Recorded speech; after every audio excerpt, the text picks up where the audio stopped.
Before we get started, I actually would love to do a very quick poll. How many of you here play video games? Okay, less than I thought. But you'll understand what I'm about to share. For those of you who don't play video games, not gamers like me, I was introduced to the concept of NPC a few years ago before it actually became mainstream. I was talking to my 13-year-old cousin about music, and we were talking about a specific album, and I was asking her, hey, what do you think? And she said, it's NPC, and then moved on. And I was like, pause, like, what are you talking about? What's NPC? And she is a gamer, so she explained to me that NPC means non-player characters. So in video games, you have all these characters in the background that don't really do anything, but they're there. And I was really excited to make this discovery because, one, I like to keep up with Gen Z and now Gen Alpha lingo, just to be relevant. And then two, as a democracy nerd, it made me think about taking it in its literal sense that if we want healthy, vibrant, inclusive democracies, we can't have NPCs in our society. There's a role for everyone. And so if we think about even the root of the word democracy in Greek, it means ruled by the people or people power. But today, the very idea of democracy is contested, both as a vision as well as a system of government. But I would argue that even as flawed as the systems may be, given its inherent values of individual choice and collective voice, democracy is still the best form of governance we have as a people around the world. But, as I said, it is being contested. In 2024, there were more autocracies in the world than democracies, according to the latest reports. So how do we go from this very beleaguered, polarized state to a reimagined, vibrant democracies that are representative and reflective of 21st century democracy? Now, we're going to need a multifaceted set of strategies, but I think that, we can't do it with NPCs, that is for sure. So that's what we're going to talk about today. How do you do that in a highly polarized and dynamic world? How do you build enduring people power? So I'm excited to welcome today's panelists because these are 4 extraordinary leaders that are answering this question. How do we build people-powered movements across various contexts? They're going to shed light for us on their strategies, lessons learned, so we can think about how to apply those in various contexts and altitudes, locally, nationally, transnationally. So with that, I am thrilled to welcome our panelists. First, we have Bruna Barros, Executive Director of RenovaBR from Brazil.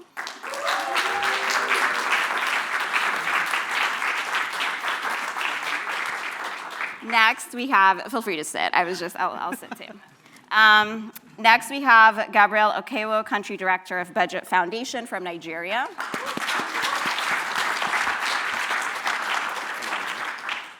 And next, I would like to welcome Ketakandriana Rafitoson, Executive Director of Publish What You Pay and Vice Chair, Transparency International from Madagascar.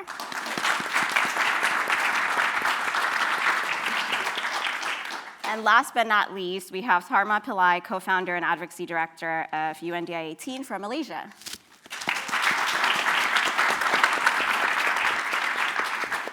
Okay, welcome everyone. So to get us started, I would love for each of you to briefly talk about the context in which you operate, the problem you are seeking to solve in that context, and how you're approaching it. Tell us about your innovation. And I'll start with you, Kay. All right. Hello, everyone. Sorry for my broken voice. I lost it on the plane, long way from Madagascar. I'll do my best. So I fight for democracy nationally and at the global level. I'm from Madagascar, which is a fake democracy. It is, disguised under all the good looking of democracy, institutions, regulations, etc. But this is an autocracy.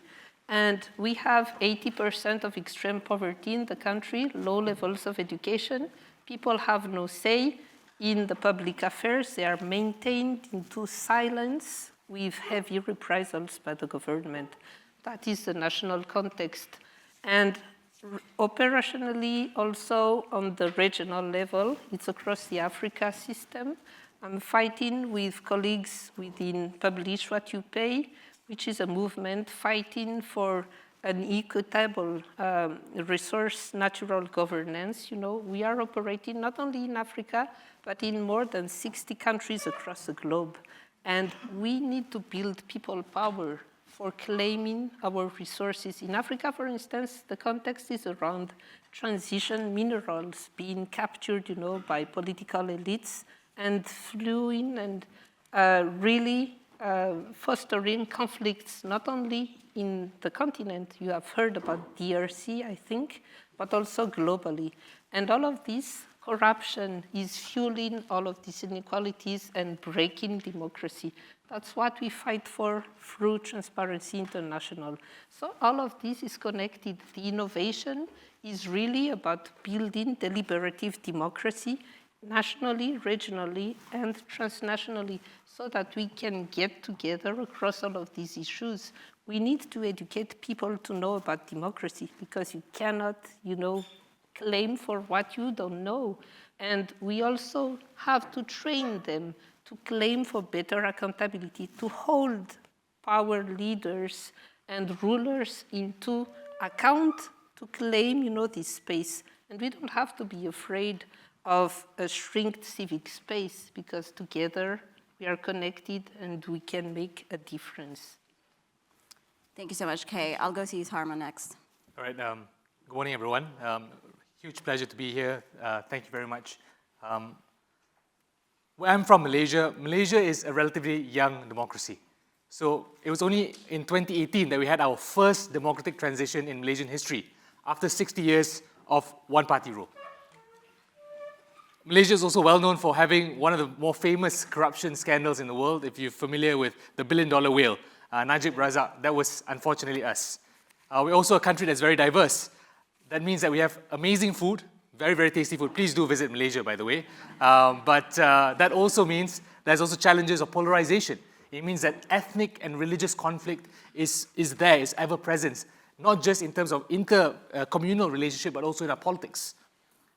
But also, aside from that, we are also a country that is dominated by those who are significantly older than us. We were also well known for having the oldest prime minister in the entire world at one point. 90 years old and still prime minister, right? Yeah, incredible. He's still going strong, by the way. Not as prime minister, but in his personal life. But essentially, that speaks to other elements where young people are not allowed or not able to participate fully in the process of democracy, in the process of decision making. It was only even up till 2022, young Malaysians that were below the age of 21 did not have the right to vote. So for us, my organization, what we sought to do was to change that. We launched Undi 18, or translated as Vote 18, which is to lower the voting age in Malaysia. Previously, it was 21 years old. We managed successfully to lower it to 18 years old. We achieved our country's first ever unanimous constitutional amendment, both in the lower and upper houses of parliament, 100% of votes in our favor. Thank you. And this was something that was transformative to Malaysian democracy. So overnight, you had a 5.8 million citizenship addition to the democratic system. But in terms of percentages, that represented a 40% increase in the number of voters overnight, 40%. And the interesting thing is that the majority of these voters were, of course, young voters, right? And that meant that overnight, 51% of the electorate were below 40 years old. So you can see it's a transformative movement, transformative result. And for us, I think it's something that is just the beginning of the work, and there's still so much more to do in terms of pushing forward for youth representation, pushing forward for democratic reform, and pushing forward not only for a better country, but also a better world in general. So, thank you. Thank you so much. Okay, Gabriel, please. Yeah, thank you for the opportunity. Glad to be here, glad to be in this room. And I see a lot of similarities in the Malaysia and Madagascar case. So I'm from Nigeria, and we have over 60 years independence. and of those 60 years independence, we've only been able to successfully, currently running 26 years unbroken democracy. And that is a success on one hand, but on the other hand is to say that of those 60 plus years of independence, we have had more military rule than democracy. We've had some democracy in the middle of those other 40 plus years of military rule, but now we are since 1999 till date, we've had a straight democratic system of government, and we've been able to successfully establish running election every 4 years.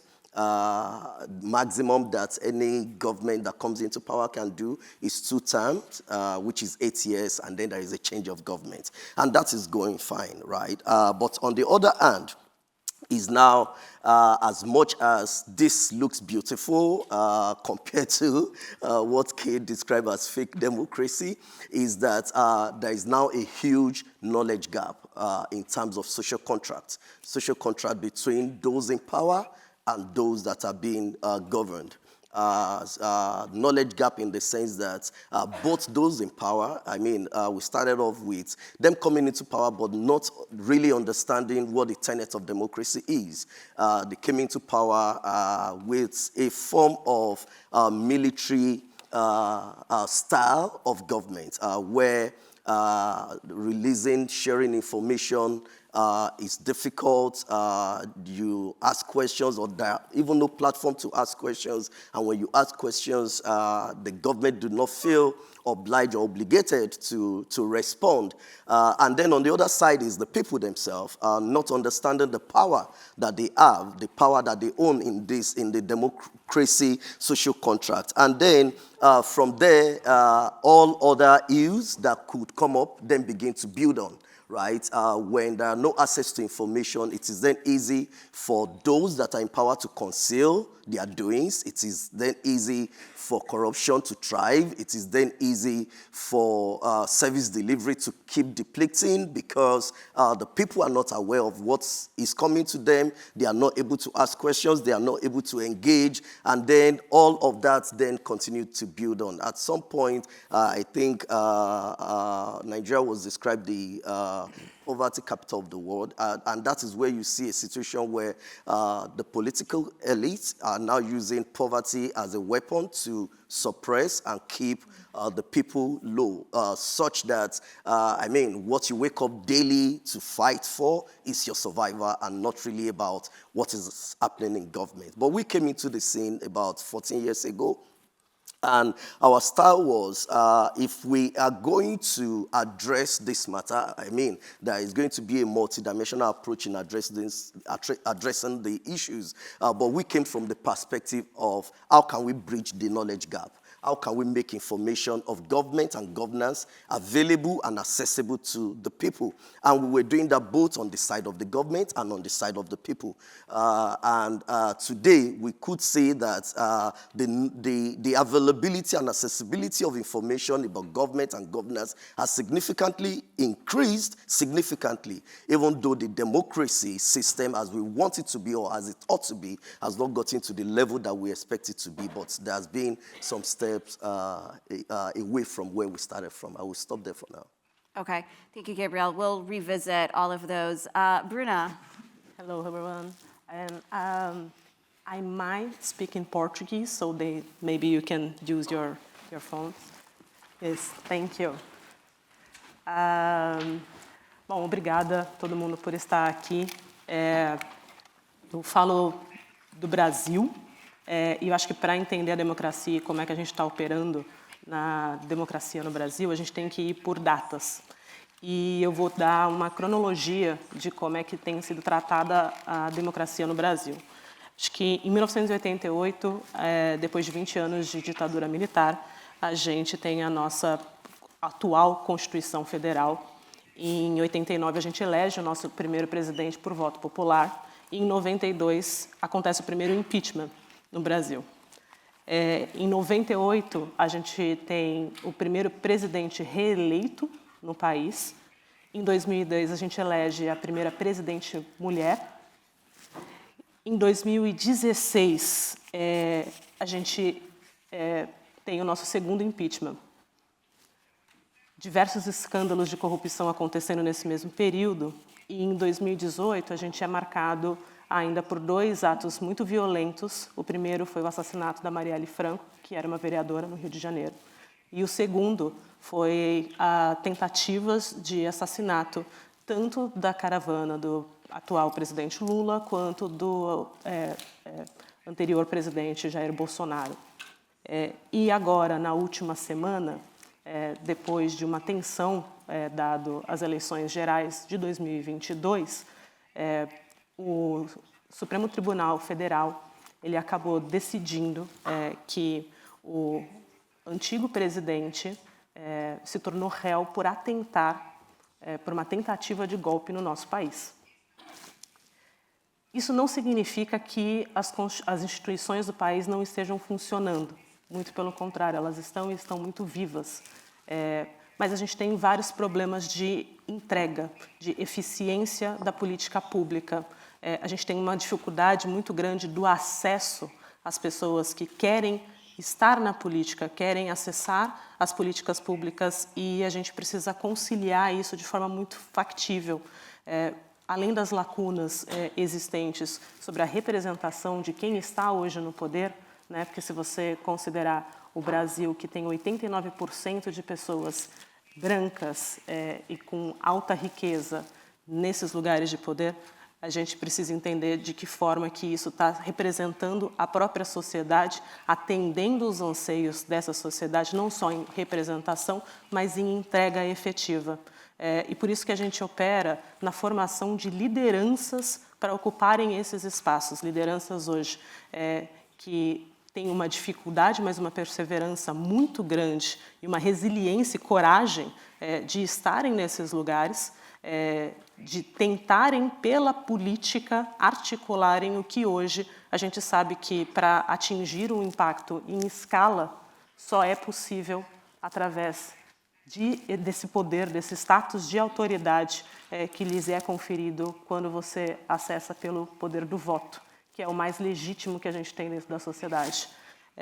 Então, eu acho que as organizações que aqui estão, que trabalham com democracia, que apoiam organizações como a democracia, elas precisam entender que instituições e organizações como as nossas, elas são importantes, valorosas e elas precisam de ferramentas e recursos para garantir que a gente consiga, daqui 20 anos, restaurar um pouco da esperança e até da confiança de eleitores, considerando que a polarização e a desconfiança das lideranças políticas no mundo estão em xeque.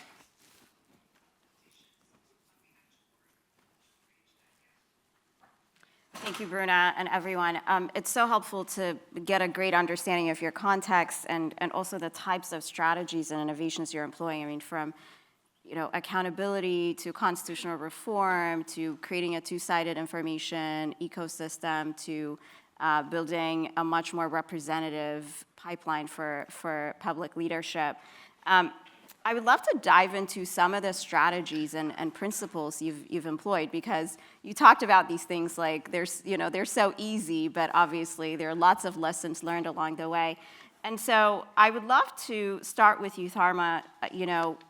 In building, 40% increase in voter turnout, constitutional reform, these are historic, almost impossible feats that you were able to achieve.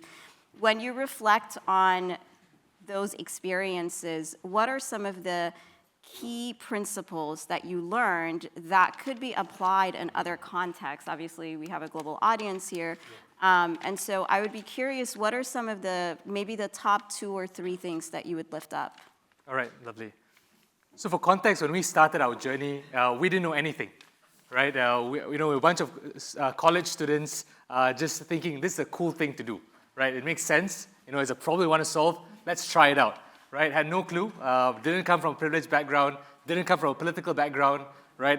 So it was a lot of things, a lot of learnings along the way, and a lot of trying things out.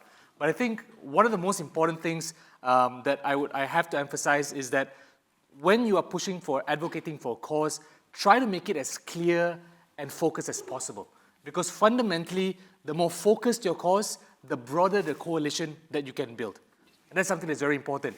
So for us, we chose bipartisanship not as a compromise, but as a choice, as a strategic choice from the start.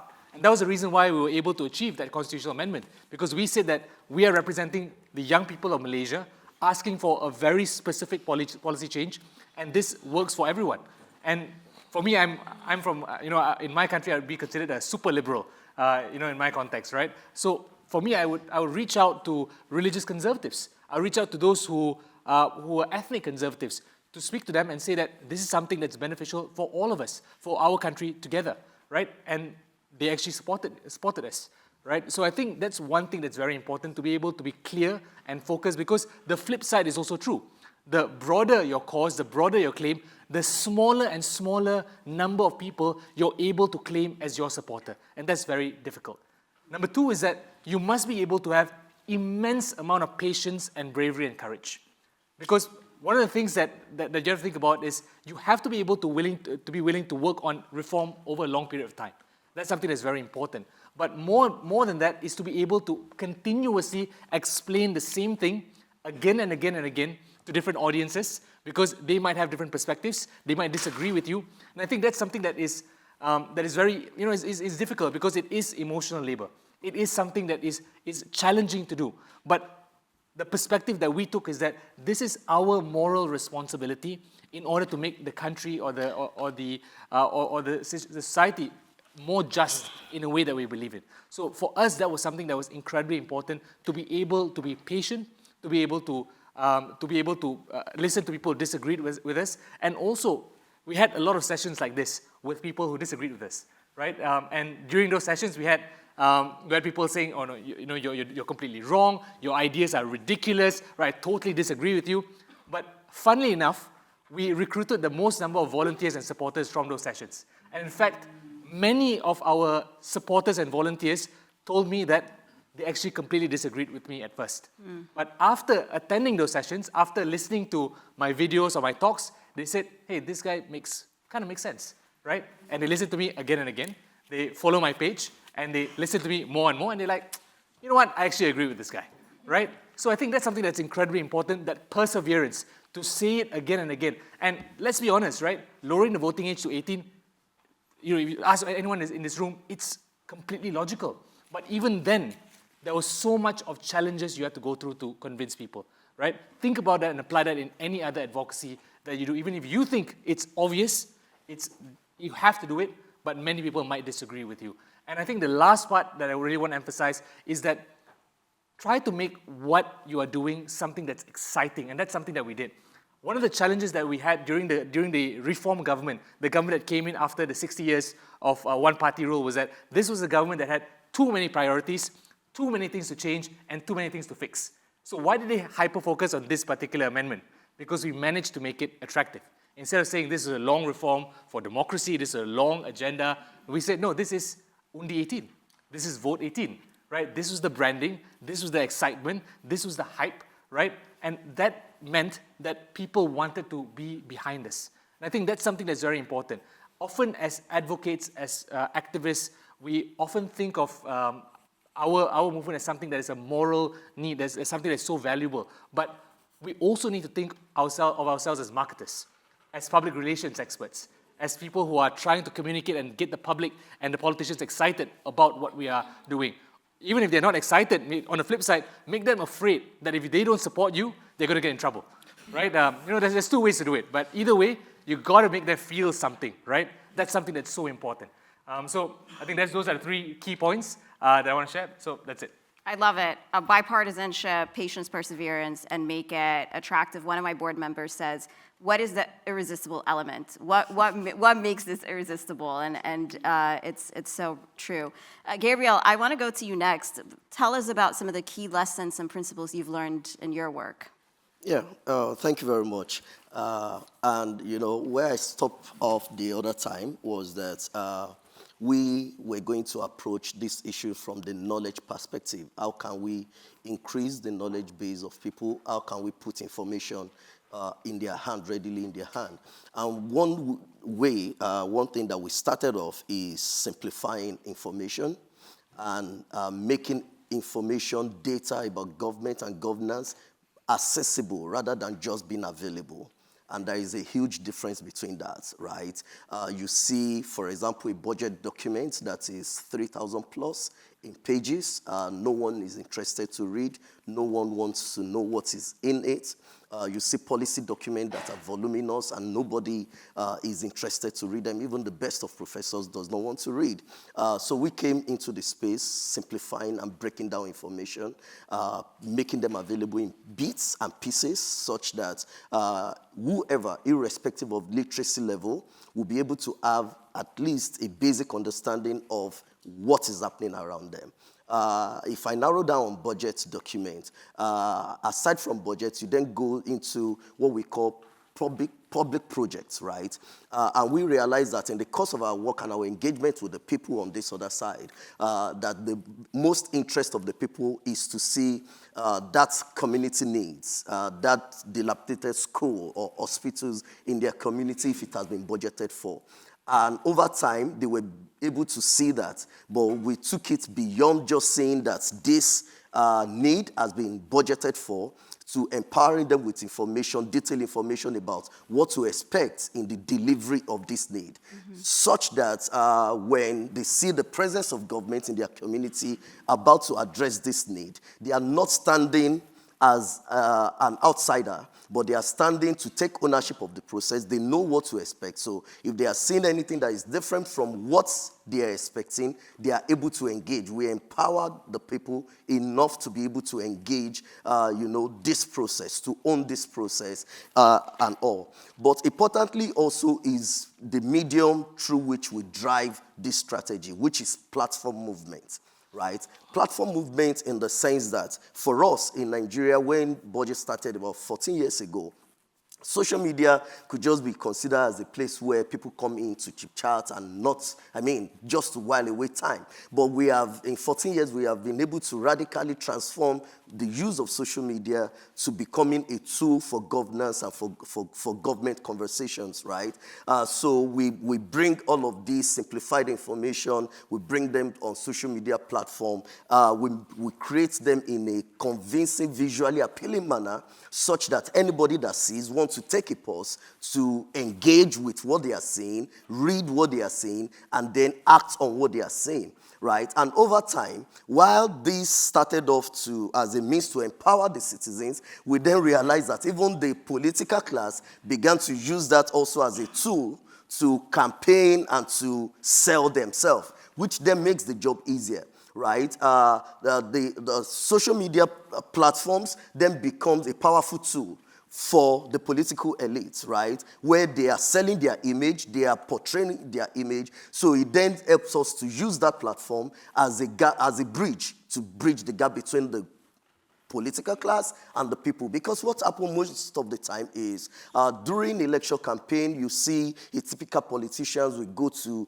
the farthest of the farthest community. But the moment they come into power, they do not even know the people they are representing. The people that elected them into power do not even have any means to engage with them or to speak with them. But this platform movement that we built was now able to use as a means where community can bring up their needs, community can raise concern, they can tag their elected officials, and because this elected official is now also active on this platform, using it to sell his image, that gap in engagement is then able to be built, right? The second point I will mention is our role as an objective change agent. And I said that because as much as I would describe our organization as a pro-people organization, we also stand as an agent of change for even the government, right? Such that we understand that sometimes, it's difficult to demand from someone what they do not have.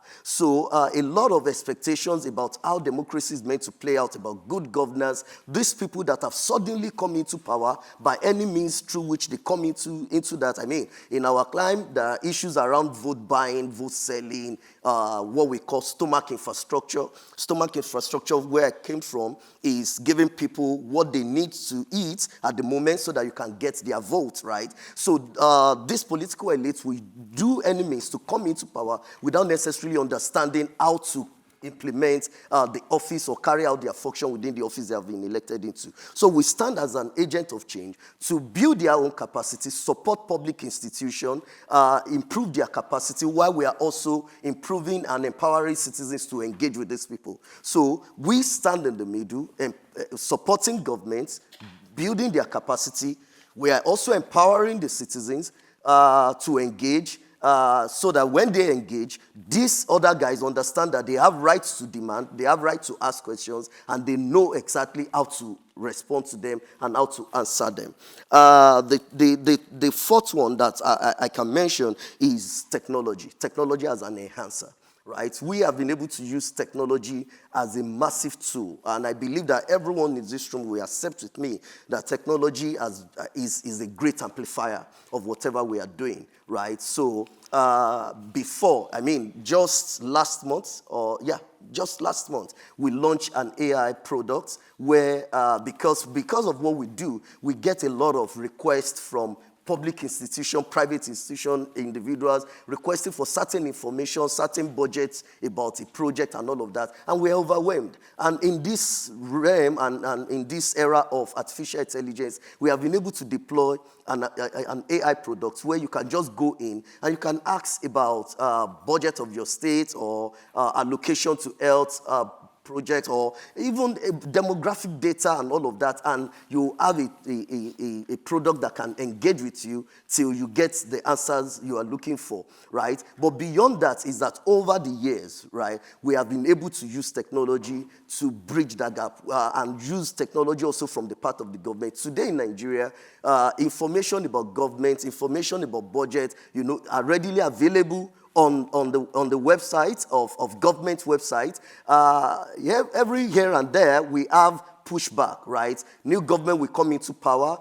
Sometimes a government will advance what the previous government have done. At other time, a government will come into power and take us a bit backward. But last point is now the power of collaboration and partnership, particularly around the civil society network and the media, right? We keep pushing back on any trace of an administration wanting to retrogress the progress that we have made in democracy. Is not easy, I will tell you. There are issues of silencing the media. There are issues of trying to regulate the civil society community such that there is a limit to what we can do, what we can ask, but we have kept pushing back. And today I can still tell you that we still have a level of freedom to protest. We have a level of freedom to speak to government. The media have a level of freedom to write.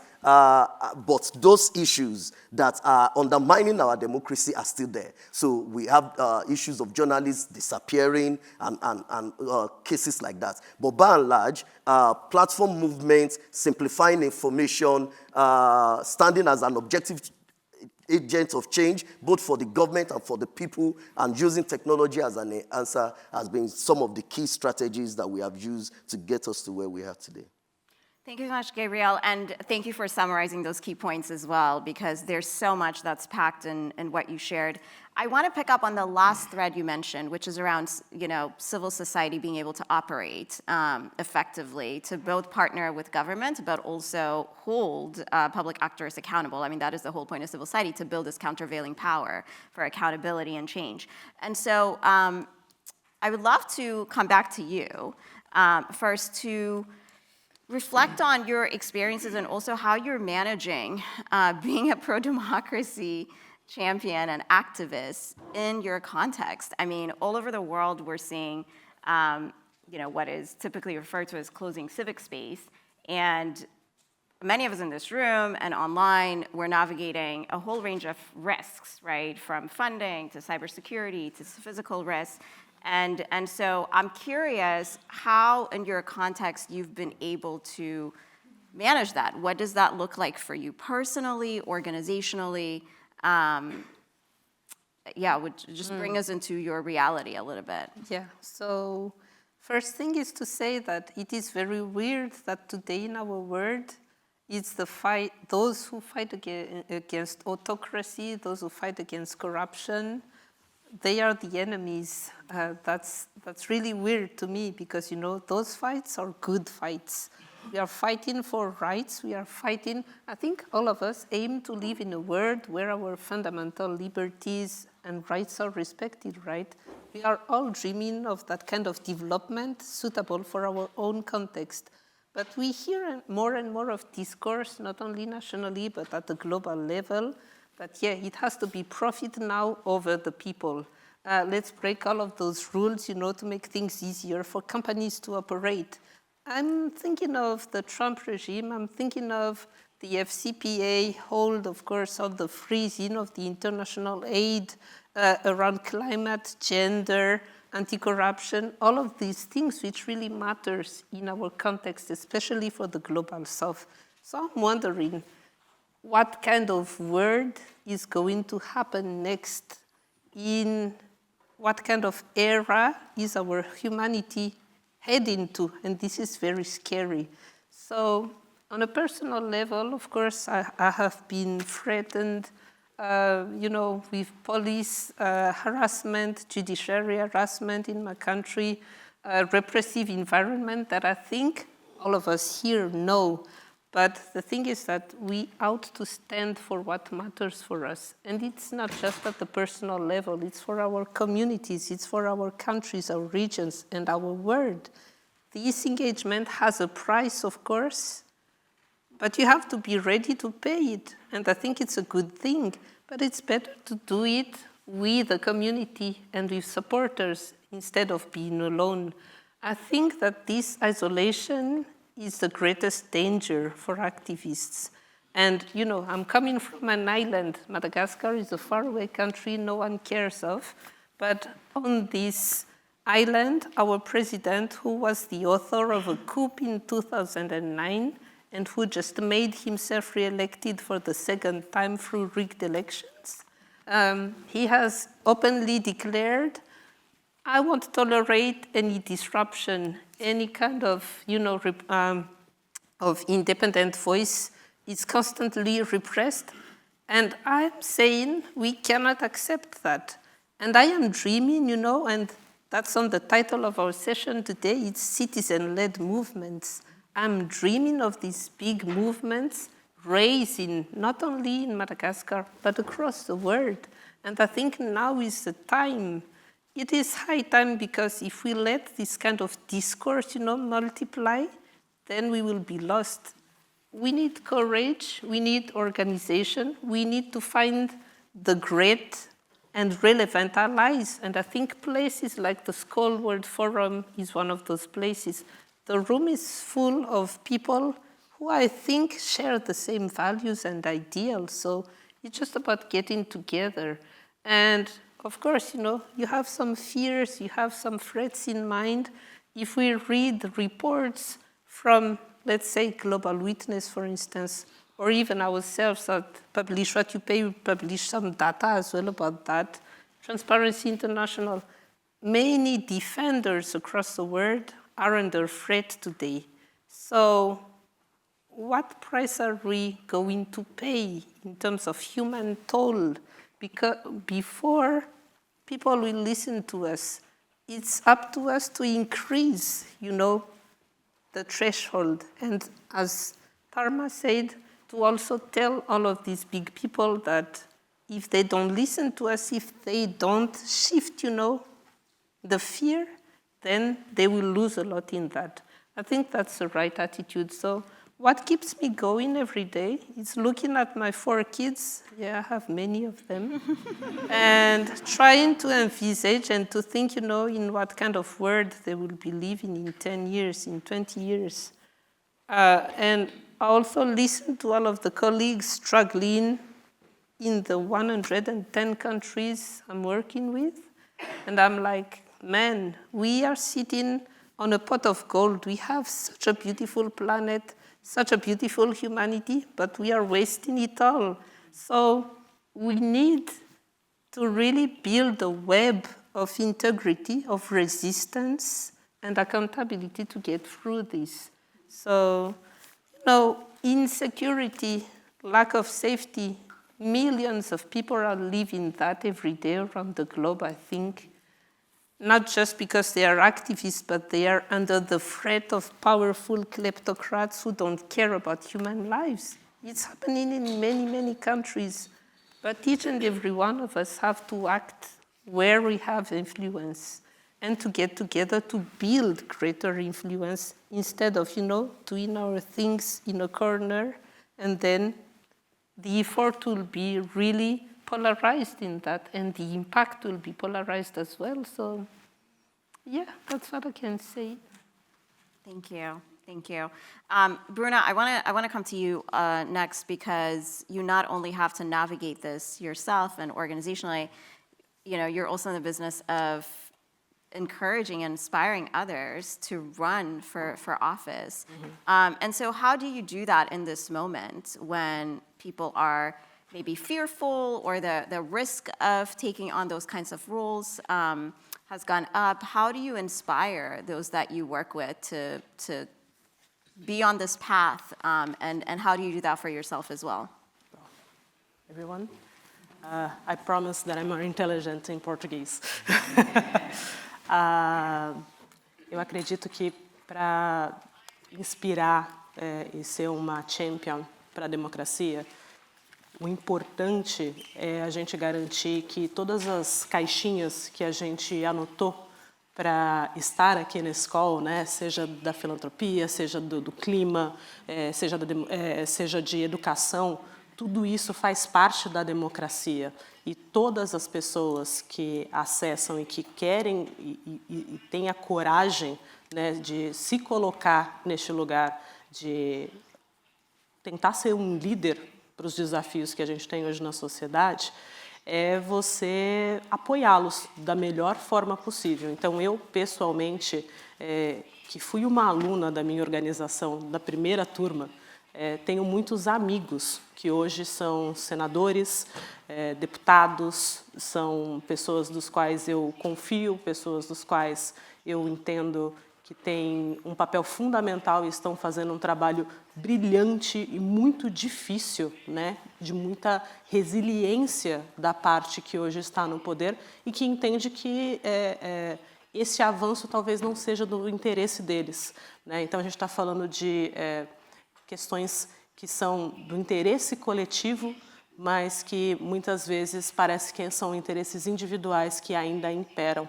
A gente tem hoje no Brasil mais de 30 partidos políticos, e o Renova, como organização, ele opera com todos esses partidos. Então, a gente tem representantes de todos os partidos políticos, colocamos eles para conversarem entre si e criarem esse diálogo muito respeitoso, porque não adianta a gente trabalhar com um lado não escutando o outro lado.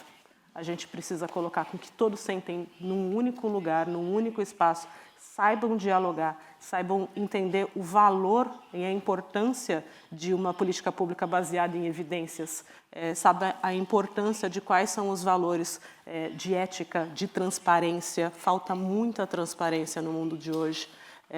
E como é que você consegue integrá-los e fazer com que eles, ao longo da sua trajetória, se mantenham fiéis aos projetos, se consigam dar políticas públicas efetivas, ou seja, consigam entregar à população aquilo que ela espera, e por isso que a gente organiza um currículo, né, específico, uma metodologia que hoje a gente sabe o quão difícil é você entender que, embora a educação transforma, né? Mas hoje acho que dos conteúdos rápidos, né? O quão difícil é você colocar esses vários conteúdos para as pessoas entenderem.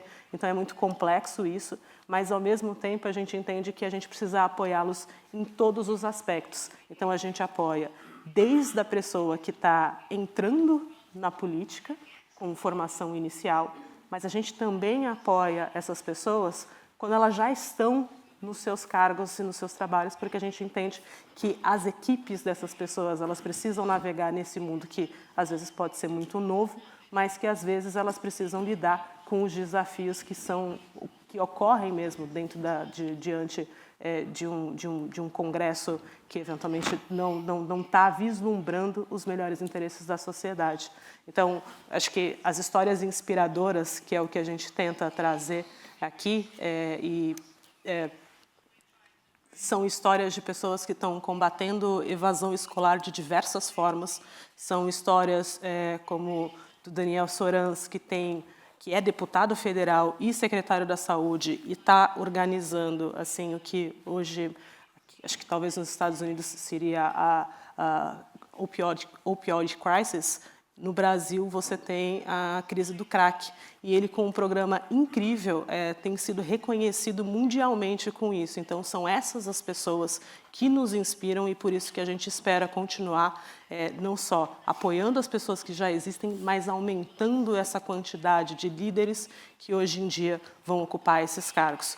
No Brasil, a gente tem mais de 60 mil cargos em disputa.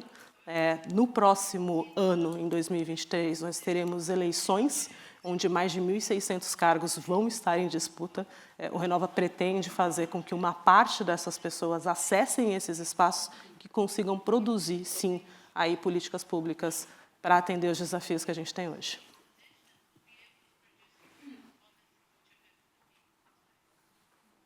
Thank you, Bruna. Gabriel, when you were speaking earlier, you brought up this, this tactic that often politicians who are campaigning use, which is they promise particularly economic outcomes and then they don't deliver, and that creates obviously a tension. But there's a broader tension that we're all wrestling with across the world, which is economic security versus democracy, which is a dichotomy that has been created, perhaps should not exist, but it is a tension that we're all trying to navigate. And so in your work, I'm curious, how do you talk to people, particularly because you're focused on budgets, right? How do you talk to people and how do you inform them so they can see the interconnectedness between democracy and economic security? And then how do you work with government officials to ensure that they deliver on the promises that they often make during campaigns and that people are obviously needing to have? Because this tension is really at the crux of the battle for democracy, right? Because when people's basic needs are not met, we're seeing all over the world, they become open to other forms of governance. And so I'm really curious, as a two-sided actor working with citizens as well as government, how you wrestle with this tension. Yeah, thank you very much. And in your introductory notes, you had mentioned, I think it was like a rhetoric question, that democracy is the best form of government. And I'm not sure anybody will agree less with you on that. But we have also seen, sadly so, in the recent years, some countries in the sub-Saharan region have been toppled. Their democracy has been toppled by military government.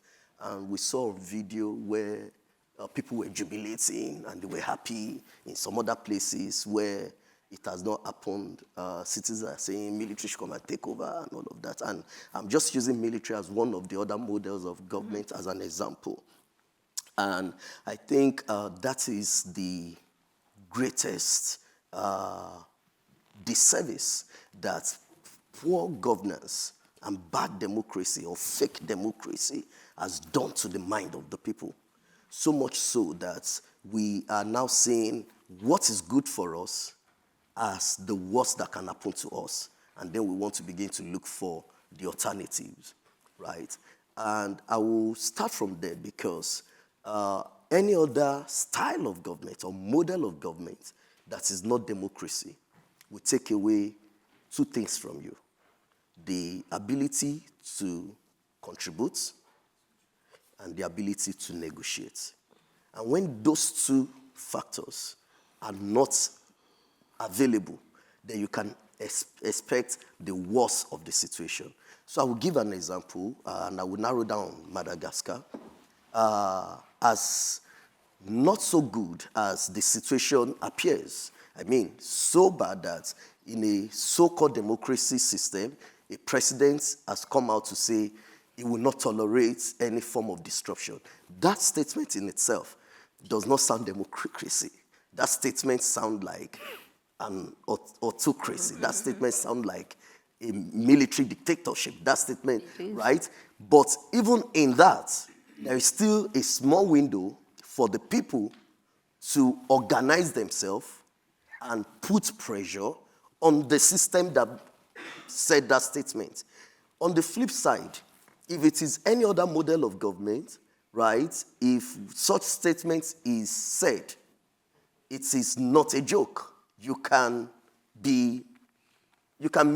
You can just, any attempt to, to confront such statements can put you in the worst of the situation. And that is where I'm going to come from. And when you see the way we work, standing to support the government on this side and empower the people on this other side, it is so much so that both entities or both players in this democracy can understand what is at stake, right? And today, if using Nigeria as an example, there are a lot of places that are accessible by 2 hours road travel that we cannot do, right? Because the roads are not safe. The roads are not safe, and not just for any one of us.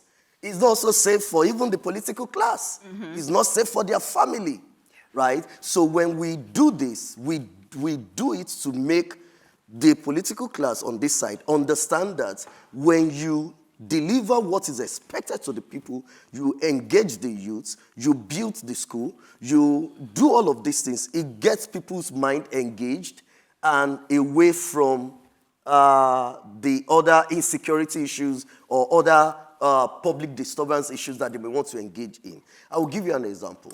In the last 10 years thereabout, the highest allocation to ministries in Nigeria has been to the security sector. And the more we are allocating to the security and defense and related matters, the more our insecurity issues keep confronting us in the face. And some of us believe in the school of thought that could this government change strategy, right? Rather than continuing to pump resources to buy ammunition, prepare for counterattack, prepare for anti-terrorism, can we switch? Can we build more investments in human capital development, in schools, in hospitals, in vocational skills, and let's see if there will be a change. That is a campaign, that is a conversation that is ongoing, so that a one-dimensional approach cannot address this matter. And then if we have used an approach over time, right, can we try another strategy to see if that will work? But not like introducing other model of government.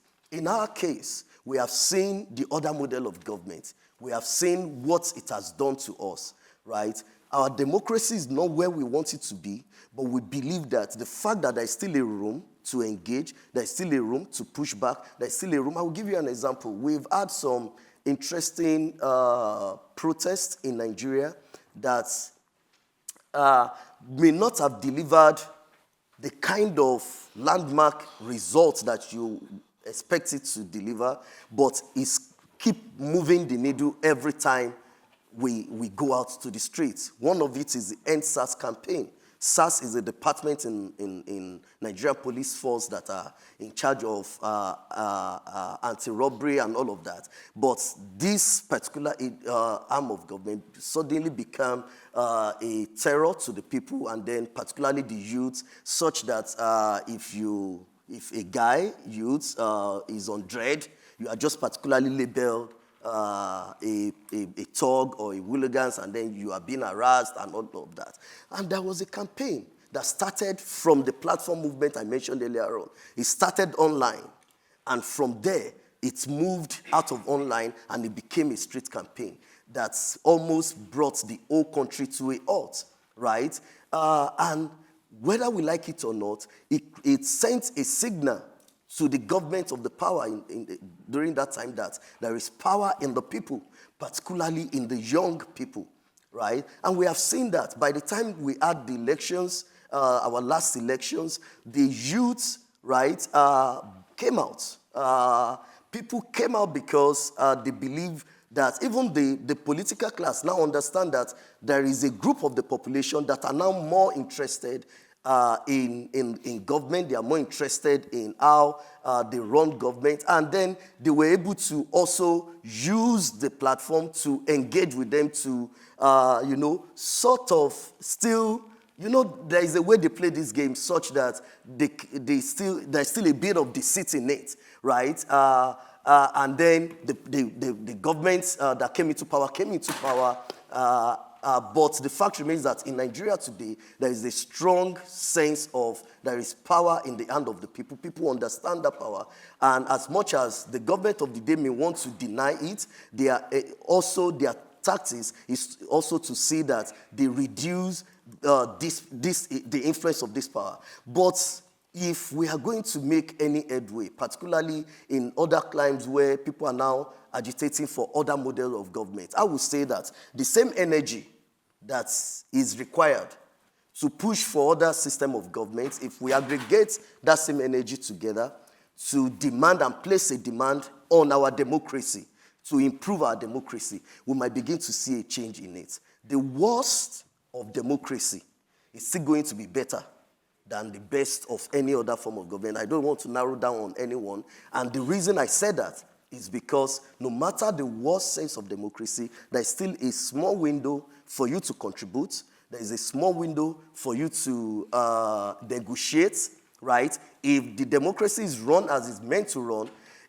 it is okay to elect and suddenly realize that those you elected to power are not doing your biddings, but you have a chance to go back to polls, right? And if you can put yourself together, you can vote against a government that you don't want, right? And what I think we should put our energy on is that to put our energy on ensuring that democracy stand, and as it stand, let it stand in a way that there is a structure to it. There is and there is no endless situation to it where someone comes into power through democratic means but wants to stay there forever.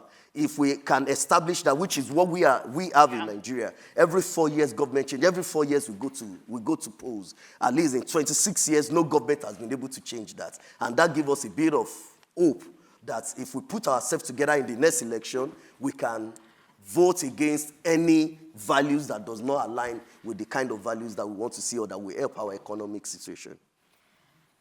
It's so complicated, but I really appreciate everything you shared, and I think it connects back to the courage that you were talking about, and the importance of getting engaged to improve democracies, and not you're saying it takes the same amount of energy to evolve democracies as it would take to dismantle, and so let's make sure that the energy is being channeled in the right ways. Because we want to have the opportunity to gather questions from the audience, I'll move to my final question, which is, we're all doing this work because we believe that a better world and better democracies are possible. And so just to make it a little bit more fun, I would love to see what each of you would use as a slogan to describe the reimagined democracy that you hope to see in your context or around the world. Bruna, you want to kick us off? And I might do this in English also. Okay, so let's see. There's an African proverb that says that it takes a village to raise a child. And I guess that to reshape civic society and rebuild democracy, which is a collective word, we need people. And Renova has a saying that we need common citizens, could be outstanding politicians. And I will go further, because here we have in the room Gabi from Democracia Mas, which is also an organization that Renova is building for reshaping Latin America. So we need all of us together, to propose this change in the entire world, because we are not alone. We are not an island. So I guess that my would be that united, we could do better. Okay, united we could do better. Not Tharma. All right. So for me, I think authoritarianism isn't the only challenge for democracy. One of the big challenges for democracy is also dysfunction, the inability to make things work, to solve problems for the average citizens. We talk so much, we have so much processes, we have so much consultations, we have so much discussion, nothing happens, right? People get frustrated, they get angry, and and then they elect really terrible people that want to tear everything down, right? So for me, I think my slogan will be, don't just defend democracy, let's make democracy work. Democracy is not a religion, it's not sacred, so it's a tool for the betterment of all of us, of society, of our nation, of the world. So let's use it better. Thank you. Gabriel? All right, thank you.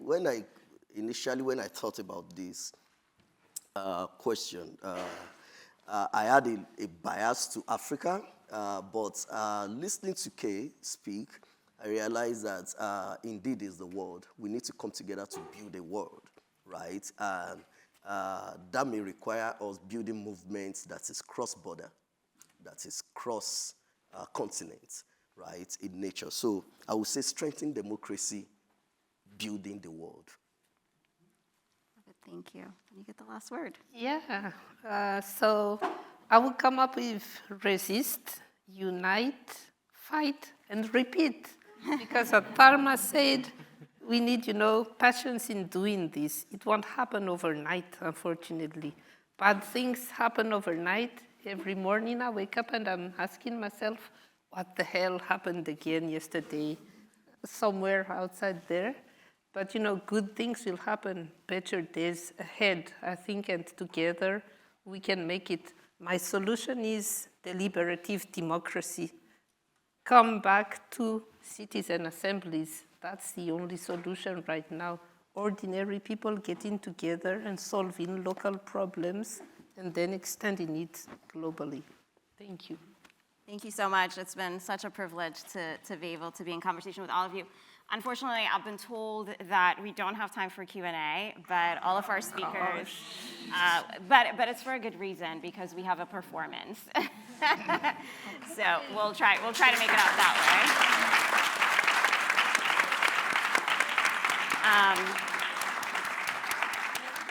So thank you so much again, and thank you all. We're gonna now, I have the pleasure of introducing our performer to close us out. Krantinaari, known as the Voice of Revolution, is a rapper and an artist from Mumbai. She has leveraged hip-hop as a medium for activism, mobilizing women and marginalized voices in ways rarely seen in the Indian music industry. Her debut track, Krantinaari, initially dismissed by the hip-hop community as unconventional, has since evolved into an anthem for women. It resonated beyond the industry, becoming a chant of empowerment for women in Rajasthan and beyond. Through her work, whether it's her music, visual storytelling, or grassroots organizing, she is shifting the narrative of what women in hip-hop can achieve. And so I am so thrilled to welcome, there you are. But before we get started, I would actually love to ask you one question, because you're an artist and also a movement builder, and I've been told that you've built one of the leading movements for women in India. And so I'm curious what you've learned about incorporating art into movement building, and then would love to welcome you to the stage to perform. So I think the most important thing that we did with the movement called Wild Well Women was to create fearless spaces, because authorities always use this strategy of fear, and we thought that we have to create without fear to break it as a solution. So art was that medium where people could not shut us down. And we thought that that is a channel to connect with all the youth, all the masses at once. All those hip hop shows where, we could freely speak was the only space we could reclaim. So I think it is very important to be fearless in whatever we do. And that's what we spread with all the women and with all the people we do music with.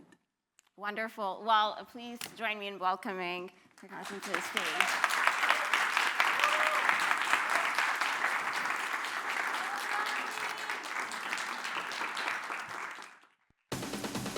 After this inspiring panel, here we are. Discover and ask questions because you deserve freedom. Reclaim your space because your voice is valued. And react because you deserve every bit of the space of your land. So we all reclaim this together.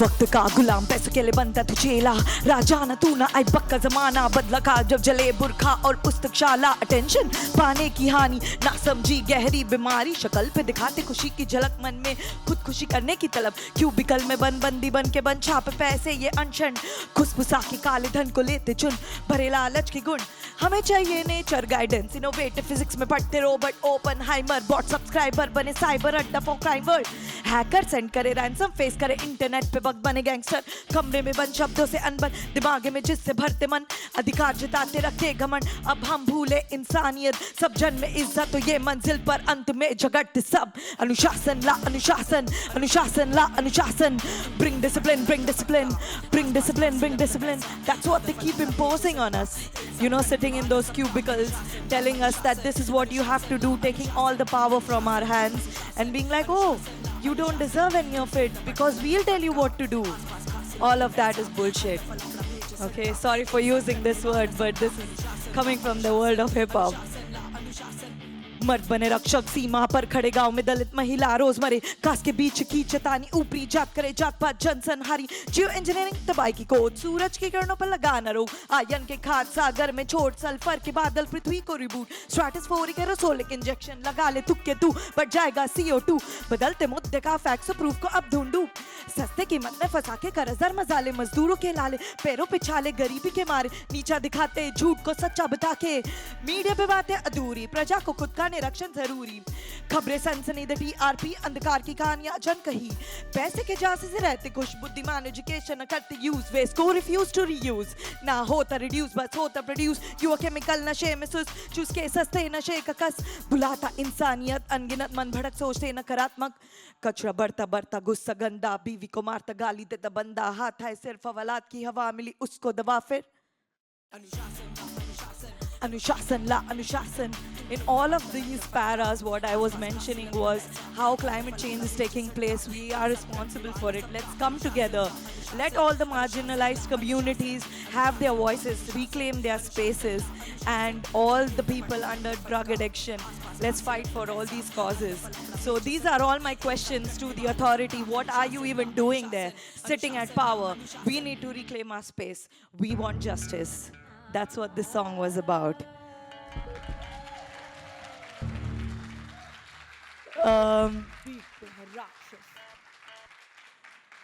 So the next song is where I need you to be a part of the song. So the word that I'm going to use here is called Krantinaari, which means revolutionary women. Okay? All the women out here, revolutionary women. Have a hand for yourself. So when I say Kranti, you have to say Nari. Okay? There will be a part in the song, that's the chorus of the song, and we'll do it together. Are you ready for the song? I can't hear you. Yes, let's go. This anthem is going to be repeated multiple spots. You guys can join and you can be like, I know this song. Again, speaking for all the women out here, this is a song for you.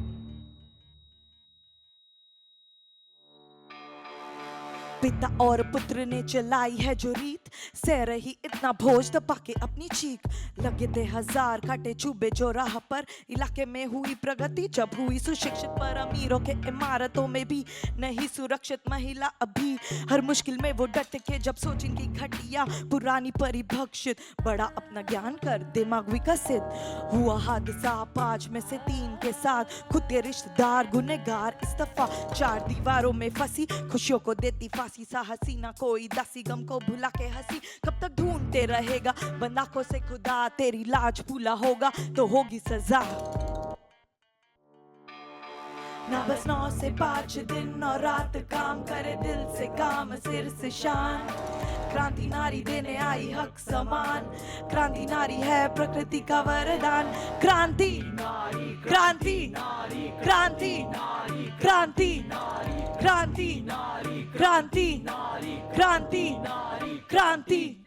समाज का अत्याचार रिवाज बदला आज हुए मिराज का शिकार, अच्छाई का नकाब जान के अनदेखा रोज हुए बलात्कार, करते लोग चर्चा लेके चाय और समाचार, अब हाथ क्या उठाएगा जैसा भी तू शराबी, खत्म तेरी कहानी और ना होगी गुलामी, नहीं मर्दों की सेवक साथ बढ़ने की तैयारी, दूर होगी समस्या साथ आए महिलाएं सारी, टूट के बिखर गई अन्याय की बेड़िया, रफ्तार से जब चढ़ती महिलाएं प्रगति की सीढ़ियां, खड़े रहे साथ हो अन्याय का विनाश, नारी शक्ति में भी समान है आत्मविश्वास, 5 उंगली से मुट्ठी बनती शुरू वही से होती क्रांति, क्रोध के विरुद्ध नारी चाची सिर्फ नित्य शांति, धूप न छाया समानता का गाना गाया, वो मानवता की काया सृष्टि की महामाया। बस 9 से 5 दिन और रात काम करे दिल से काम सिर से शान, क्रांति नारी देने आई हक समान, क्रांति नारी है प्रकृति का वरदान, क्रांति क्रांति क्रांति क्रांति क्रांति क्रांति क्रांति क्रांति। Yeah, that's right. Thank you so much. I hope you take this album for yourself. This song is for all the revolutionary women you guys know around you. So thank you so much.